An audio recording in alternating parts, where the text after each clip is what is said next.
In 1630, a man named John Winthrop led a group of about 1,000 Puritans, or separatists, across the Atlantic Ocean to the New World, to North America, where they established the Massachusetts Bay Colony. They had left England because they didn't want to live under the rules of the Church of England, and they wanted to establish a society based on their own religious beliefs. Winthrop claimed that they would be establishing a city on a hill type community, a shining example for the rest of the world about how society should be organized. In a sense, he was trying to create a Puritan utopia. The Puritans who came to the Massachusetts Bay Colony were the true believers, and they created a community based on their shared beliefs. They were led by a group called the Divines, who were the purest members of the community. They believed in predestination, that people were predestined to go to heaven, and of course they believed that they were in fact those special people, that they were special, that they were different. They were very intolerant, therefore, of the beliefs of others, and they did not practice religious freedom, and only Puritan churches and Puritan rules could be put in place. They put limits on commercialism and tried to create economic activity because they believed that economic differences led to jealousy, which would divide the community. They promoted literacy, published the first book, opened the first university in the New World, and they encouraged public discussion of civic events. For a short time, they prospered under their Puritan beliefs, though women and Native Americans suffered.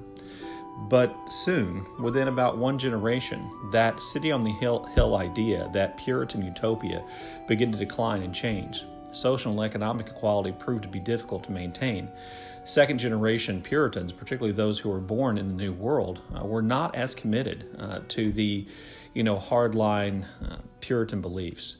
It was a harsh society with lots of rules and lots of punishment, and people began to bridle against those ideas. There were divisions within Puritan leadership, with some Puritan leaders actually leaving the Massachusetts Bay Colony and going off to found completely different colonies. In addition, they were economically successful because of the rich farmland and the access to fishing grounds and natural ports. They were economically successful, and that economic success attracted a large number of people to the Massachusetts Bay Colony who were in fact not Puritans. And these new people who came did not want to live under the Puritan rules. And so what had begun as a Puritan utopia was forced to change. And eventually, Massachusetts Bay Colony became like all the other colonies. Sometime around 2010, a small group of people began to create BookTube channels. Individually, but working cooperatively, oftentimes in supporting one another, they created BookTube channels which were separate from what the majority of BookTube was at the time. A BookTube dominated by YA readers and creators, which seemed to be kind of monolithic in the kind of books it read and the way in which those books and the information was presented.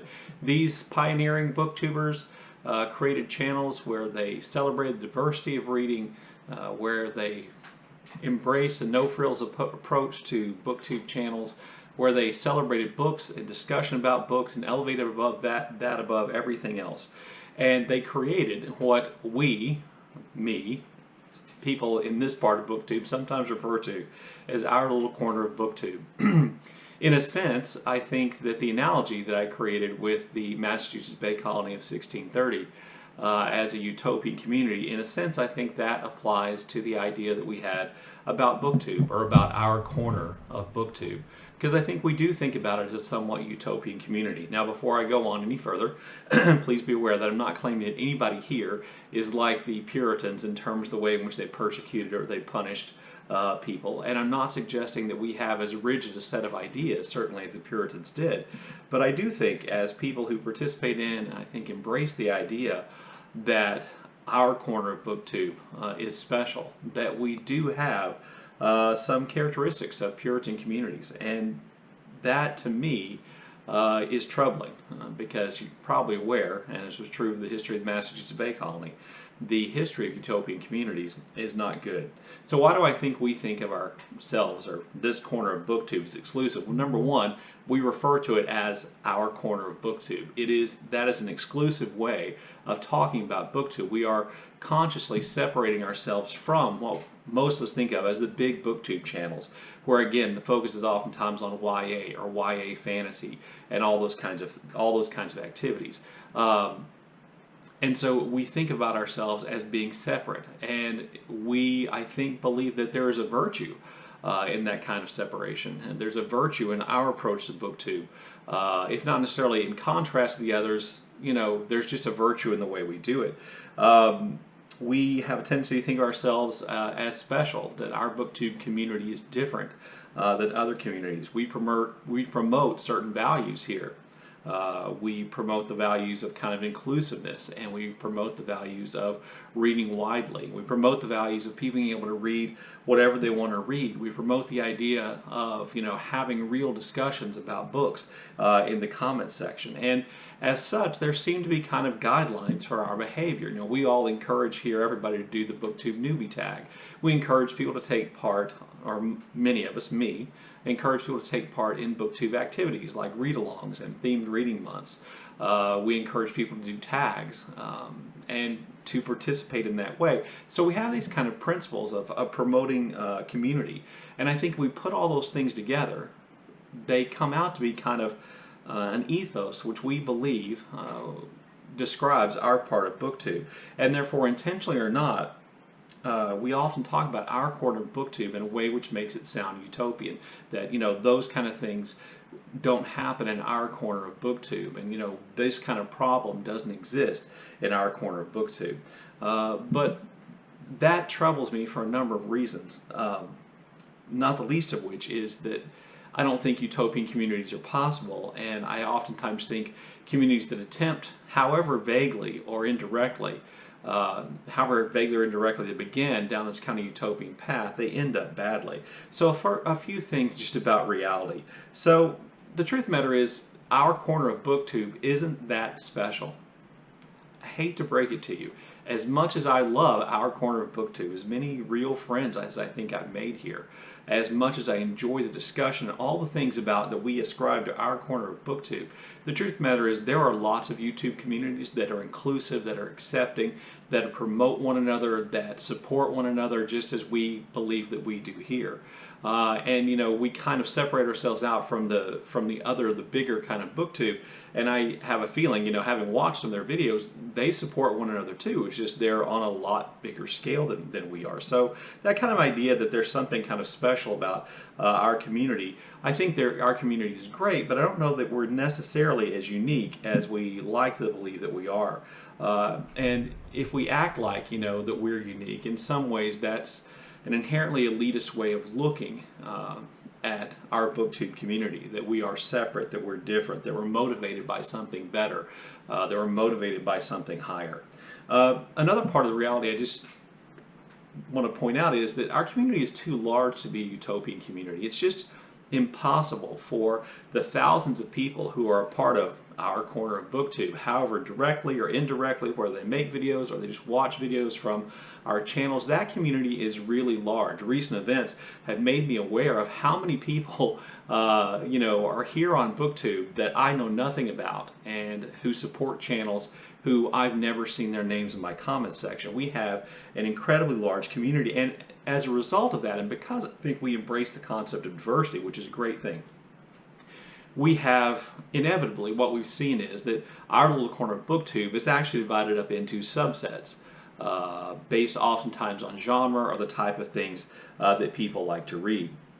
So since we're kind of that large, I think we're too large to have one set of community standards, and I really think that that's where our corner of BookTube could possibly run into problems, is trying to have a set of beliefs that we essentially say, okay, if you do this, then you're not really a part of our part of BookTube. I think there's a danger in heading in that direction. The other thing I'll just point out that's kind of, I think, a part of reality is that on our corner of BookTube, we'd like to talk about how important the comment section is and how much we love having discussion with people who watch our videos or who follow our channels in the in the comment section. But we also all embrace the reality that the bigger a channel gets, the more challenging it is to respond to all the comments, the more difficult it is to actually have this conversation with all these people. So what I think we see is kind of a disconnect sometimes between channels talking about how great the comment section was, but not being able to respond to the comments on their videos because they just don't have time, which is kind of understandable. So to me, that kind of represents a problem of kind of idealizing the idea of our comment section. So again, let me point out, I love BookTube. I love being here. I love making videos. I think the community is great. I think a lot of people here are just here for all the right reasons, to talk about books, to talk about having fun, to build community, and a lot of people here do that. But that doesn't make us special or utopian, because there are just some truths that also I think we have to embrace. And these are truths that I have to embrace, and these are things, of which I've no doubt been guilty myself. So the first thing is, not everyone is going to like everyone else. We're not. It is impossible to subscribe to all the channels in our corner of BookTube. It's impossible to watch all the videos that people put out in our corner of BookTube. And it's perfectly okay for people not to watch or subscribe to channels who talk about books that they don't like, whose personality, dare I say it, they find to be abrasive or irritating. That's perfectly fine. It's perfectly fine to do that. Where we run into trouble is when we tribalize around those ideas, or around those people we follow, around those channels we're subscribed to, and we react defensively, as I'm guilty of doing oftentimes myself. We react defensively when we perceive an attack on the part of BookTube or on the BookTubers that we like the most. So, I know that some friendships I've had on BookTube have come and they've gone.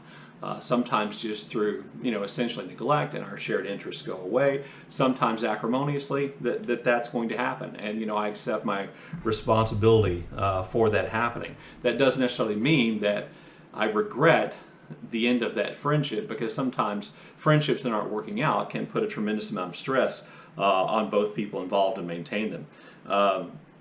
So along those lines, it's also important to note that we're not so special that people are not going to become angry with one another. That is going to happen.